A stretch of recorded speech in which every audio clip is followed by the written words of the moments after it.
नमस्कार, पांच का पंच में आपका स्वागत है। हम आपको आज की 5 सबसे बड़ी खबर बताएंगे। मैं आपको बताऊंगा नीतीश कुमार के आवास पर पटना में जो बैठक हुई उसमें क्या कुछ हुआ। मैं आपको बताऊंगा कि आखिरकार कैसे तेजस्वी यादव अपने ही बयानों की वजह से बुरी तरह फंस गए।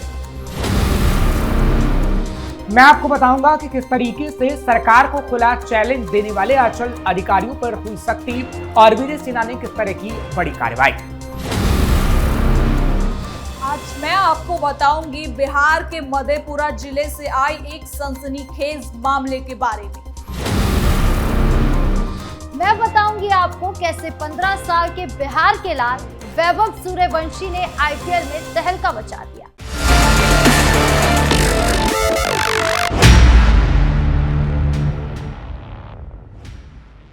बिहार में नई सरकार को लेकर हलचल तेज है। आज पटना में सीएम नीतीश के आवास पर 2 घंटे तक जेडीयू नेताओं की महत्वपूर्ण बैठक हुई। इस दौरान नई सरकार, नए मंत्रिमंडल के स्वरूप और उसमें शामिल होने वाले चेहरों को लेकर चर्चा हुई। बैठक में नीतीश के अलावा पार्टी के राष्ट्रीय कार्यकारी अध्यक्ष संजय झा, ललन सिंह और विजय चौधरी समेत कई बड़े दिग्गज शामिल हुए। जेडीयू सूत्रों के मुताबिक एनडीए के मौजूदा फॉर्मूले को ही आगे बढ़ाया जाएगा। इस हिसाब से नई सरकार में जेडीयू को पहली बार डिप्टी सीएम का पद मिलेगा। पार्टी के सूत्र 2 डिप्टी सीएम का दावा कर रहे हैं। साथ ही विधानसभा स्पीकर पद भी जेडीयू बीजेपी से मांग रही है, लेकिन बीजेपी का कहना है कि वो स्पीकर पद अपने पास ही रखेगी। जेडीयू के तमाम नेता निशांत कुमार को डिप्टी सीएम के लिए राजी करने में लगे हुए हैं। जानकारी के मुताबिक निशांत डिप्टी सीएम नहीं बनना चाहते, ना ही नीतीश चाहते हैं कि निशांत डिप्टी सीएम बने। वहीं बिहार बीजेपी प्रभारी विनोद तावड़े की अगुवाई में पटना में आज ही बीजेपी की भी अहम बैठक हो रही है। इसमें सीएम फेस और नई सरकार के गठन पर चर्चा के कयास लगाए जा रहे हैं। माना जा रहा है कि 14 अप्रैल को नीतीश कुमार सीएम पद से इस्तीफा दे सकते हैं और अगले दिन ही बिहार में नई सरकार का गठन होगा। और आपको बता दें कि इस बीच पटना से तस्वीरें सामने आई है। नीतीश कुमार के सरकारी बंगले से सामान दूसरे जगह शिफ्ट हो रहा है, यानी नीतीश जाएंगे, ये अब तय हो चुका है। इसी बीच केंद्रीय मंत्री चिराग पासवान का बड़ा बयान आया है। उन्होंने कहा है कि नई सरकार का गठन कब होगा उन्हें कोई जानकारी नहीं है, ना ही वो मुख्यमंत्री पद की रेस में शामिल है।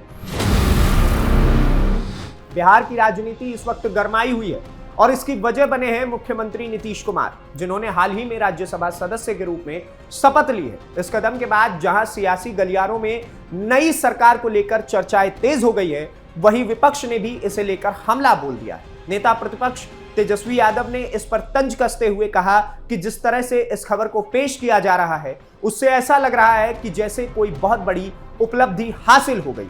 उन्होंने सवाल उठाया कि क्या मुख्यमंत्री ने प्रधानमंत्री पद की शपथ ले ली है जो इतनी चर्चाएं हो रही।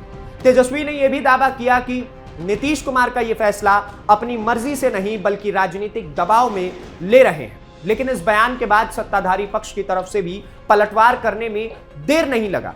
बिहार सरकार के मंत्री अशोक चौधरी ने तेजस्वी यादव पर तीखा हमला बोला।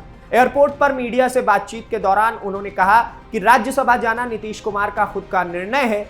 लोकतांत्रिक प्रक्रिया के तहत चुनाव हुआ, वो जीते और अब उन्होंने शपथ ली। इसमें सवाल उठाने जैसा कुछ भी नहीं है। अशोक चौधरी यही नहीं रुके, उन्होंने सीधे तेजस्वी यादव और उनके परिवार को निशाने पर लेते हुए कहा कि जो लोग आज सवाल उठा रहे हैं उनके अपने परिवार का इतिहास सबको पता है। उन्होंने तंज कसते हुए कहा कि जब उनके पिता जेल गए थे तब उन्होंने अपनी मां को मुख्यमंत्री बना दिया था, जबकि नीतीश कुमार ने 2014 में जीतन राम मांझी को मुख्यमंत्री बनाया।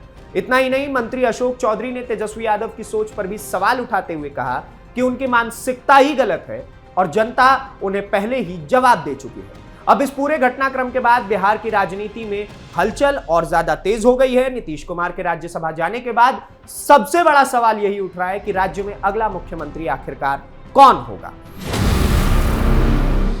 सरकार को खुला चैलेंज देने वाले अंचल अधिकारियों पर सख्ती बढ़ती जा रही है।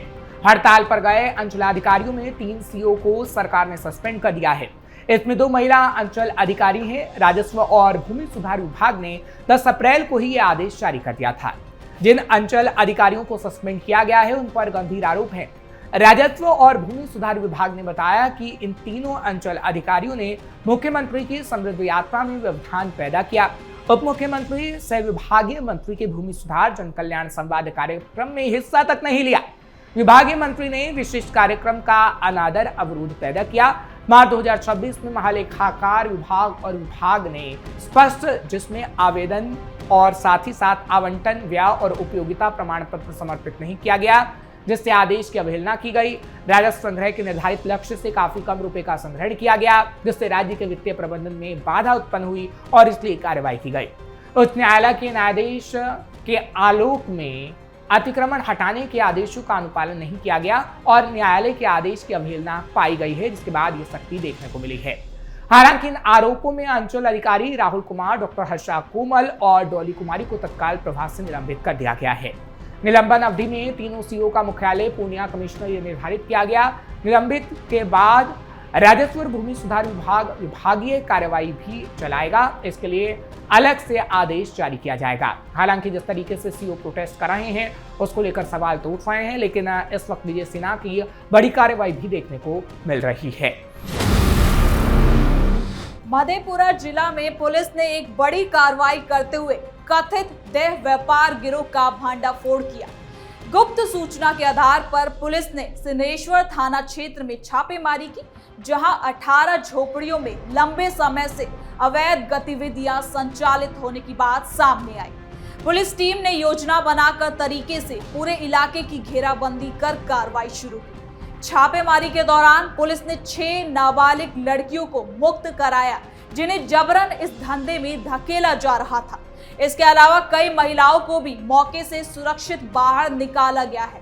साथ ही पुलिस ने कुछ संदिग्ध लोगों को भी हिरासत में लिया है और उनसे पूछताछ की जा रही है। मौके से आपत्तिजनक सामान भी बरामद किए गए हैं। आपको बता दें कि शुरुआती जांच में यह भी सामने आया है कि इस पूरे नेटवर्क को एक पति पत्नी मिलकर चला रहे थे। आरोप है कि पति लड़कियों को बहला फुसला कर लाता था और पत्नी ग्राहकों से कांटेक्ट करती थी और व्यवस्था करती थी। पुलिस अब इस गिरोह से जुड़े दूसरे लोगों की तलाश में भी जुट चुकी है। तो वहीं कार्रवाई के दौरान इलाके में अफरा तफरी का माहौल बन गया। कई लोग भागने की कोशिश भी करने लगे, लेकिन पुलिस ने पहले ही चारों तरफ से घेराबंदी कर रखी थी। हालांकि कुछ आरोपी फरार जरूर हुए हैं, जिनकी तलाश अभी जारी है। आपको बता दें कि पुलिस ने मुक्त कराई गई लड़कियों और महिलाओं को सुरक्षित स्थान पर भेज दिया है, जहां उनकी काउंसलिंग और मेडिकल जांच कराई जाएगी। खबरों में अब बात क्रिकेट की, जहां राजस्थान रॉयल्स के 15 साल के सनसनीखेज बल्लेबाज वैभव सूर्यवंशी की आतिशी पारी की पूरे देश में धूम मच गई। हाल ही में ये रॉयल चैलेंज बेंगलुरु के खिलाफ खेले गए मैच में उन्होंने मात्र 26 गेंदों में 78 रनों की तूफानी पारी खेली, जिसमें 8 चौके और 7 छक्के शामिल थे। उनकी इस धमाकेदार बल्लेबाजी ने अनुभवी गेंदबाजों को भी पूरी तरह से बेबस कर दिया और राजस्थान रॉयल्स को आसान 6 विकेट से जीत दिलाई। वैभव ने पावर प्ले में ही 18 गेंदों पर 57 रन ठोक दिए और मात्र 15 गेंदों में अपना अर्धशतक पूरा कर आईपीएल इतिहास रच दिया। मैच के बाद जब वैभव विराट कोहली के पास ऑटोग्राफ लेने पहुंचे तो कोहली ने उनके कैंप पर डियर वैभव वेल डन लिखकर खास गिफ्ट दे दिया। कांग्रेस नेता शशि थरूर ने भी सोशल मीडिया पर उनकी जमकर तारीफ की। थरूर ने लिखा कि 15 साल का ये लड़का क्रीज पर आते ही दुनिया रुक जाती है। उनकी बैट स्पीड, टाइमिंग और शॉट्स देखने लायक है। उन्होंने कहा कि वैभव नई पीढ़ी के लिए बल्लेबाजी की परिभाषा बदल रहे हैं। आर अश्विन और वीरेंद्र सहवाग जैसे दिग्गजों ने भी उनकी पारी की खूब सराहना की। सहवाग ने कहा कि 300 स्ट्राइक रेट वाली ये पारी अविश्वसनीय है। वैभव पहले ही आईपीएल में सबसे युवा सेंचुरी बनाने वाले खिलाड़ी बन चुके हैं और अब ऑरेंज कैप की रेस में भी आगे चल रहे हैं। ये युवा सितारा बिहार के समस्तीपुर से निकलकर क्रिकेट जगत में नई उम्मीद बन गया है। देखना होगा कि आगे ये बिहार का लाल कितनी बड़ी उपलब्धियां हासिल करता है और टीम इंडिया में जल्द ही डेब्यू करता है या नहीं। तो खबरों का पंच में आज के लिए इतना ही। कैसा लगा वीडियो कमेंट बॉक्स में जरूर बताएं। धन्यवाद।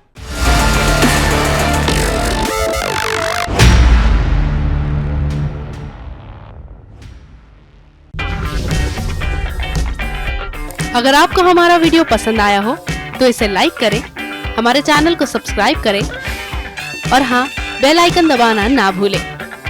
ताकि आप तक हमारे वीडियो की नोटिफिकेशन पहुंचती रहे। आप अपना सुझाव हमें कमेंट बॉक्स में दे सकते हैं। हमारे साथ जुड़ने के लिए शुक्रिया।